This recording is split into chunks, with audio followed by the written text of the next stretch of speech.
তোমাকে আমি বলছি, তোমার ডেলিগুলো তোমার ঠিক হচ্ছে না। না দাদা, রেকর্ড করুন। অবশেষে বারাসত পৌরসভার পুরপ্রধান সুনীল মুখার্জি পদত্যাগ করলেন। নতুন রাজ্য সরকার নানা চিন্তাভাবনা নিয়ে তারা উন্নয়নের যে ভাবনা ভাবছে তাকে সাধুবাদ জানিয়ে পদত্যাগ করছেন সুনীল বাবু। তার সঙ্গে ভাইস চেয়ারম্যান তাপস দাশগুপ্ত ও প্রাক্তন চেয়ারম্যান অশ্বনী মুখোপাধ্যায় সহ মোট 8 জন কাউন্সিলর পদত্যাগ করছেন বলেই জানা গিয়েছে। নাগরিক পরিষেবা নিয়ে সাধারণ মানুষের দুশ্চিন্তা থাকলেও সুনীল বাবু জানিয়েছেন এখনও যারা দায়িত্ব নেবেন তারা নিশ্চিত গ্রুপে নাগরিক প্রত্যাশা পূরণ করবেন। তবে আগামী দিনে তিনি তার নির্বাচনের লড়াই করবেন না সে কথাও জানিয়ে দিয়েছেন সুনীল মুখার্জি।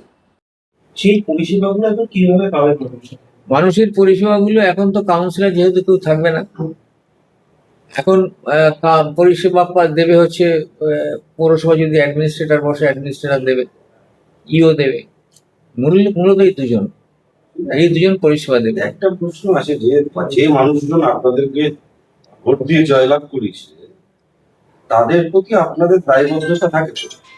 না, দায়বদ্ধতা থাকে নিশ্চয়ই, এটা আমি মানছি না। এটা অবশ্যই তাদের কাছে আমি ক্ষমা প্রার্থী যে আমরা যেটা দেখছি, একটু প্রশ্নটা শেষ করি। আমরা যেটা দেখছি তৃণমূল কংগ্রেসের একাধিক পৌরসভার কাউন্সিলর চেয়ারম্যানরা রীতিমতো এটা পলায়ন নীতি নিলেন যে রিজাইন দিচ্ছেন।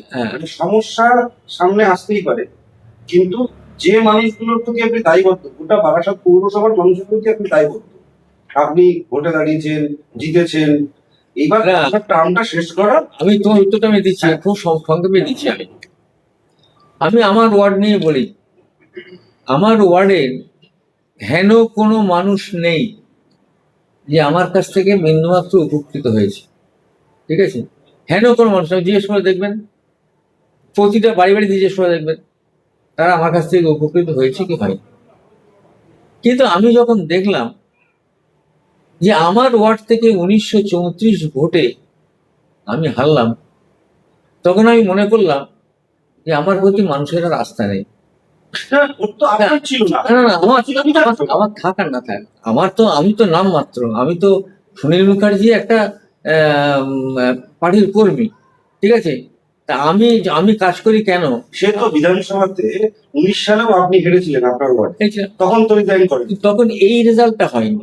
তার মানে আপনার গভর্নমেন্টের সঙ্গে আপনার সম্পর্ক, গভর্নমেন্টের সঙ্গে সম্পর্ক বলতে গভর্নমেন্ট ছিল তাই আপনি ছিলেন, মানে গভর্নমেন্ট নেই তাই আপনারা চলে যাচ্ছেন। না, গভর্নমেন্ট বুঝে একটু আগে বললাম যে এই নতুন গভর্নমেন্ট এসছে, এদের ভালো চিন্তা ভাবনা আছে, হ্যাঁ, এবং এরা আরো ভালো রেজাল্ট, আরো ভালো কাজ করবে, হ্যাঁ, এরা আরো মানুষের সঙ্গে। এখন তো বঞ্চিত হবে মানুষগুলো পরিষেবার ক্ষেত্রে। আমার মনে হয় না বঞ্চিত হবে, পৌরসভায় গেলে এরা কাজ পাবে। আপনারা কতজন রিজাইন করবেন? আমি আপাতত আমার কাছে আজকে যা খবর আছে তাতে আমরা 8 জন করেছি, আগামীকাল থেকে বৃহস্পতিবারের মধ্যে সবাই করে দেবো।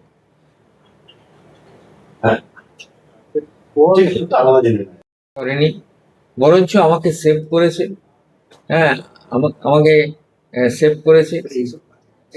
এটা না, আমি যেটা আমি এটা অফ রেকর্ড করে বলে দিচ্ছি, এবং যতদিন আমি বাঁচবো আর কি আমাদের কথা মনে রাখবো। আমি সত্যি কারণে বললেন ডিজাইন করেছে এই কারণে যে নতুন গভর্নমেন্ট এসছে তারা আরো ভালো চিন্তা।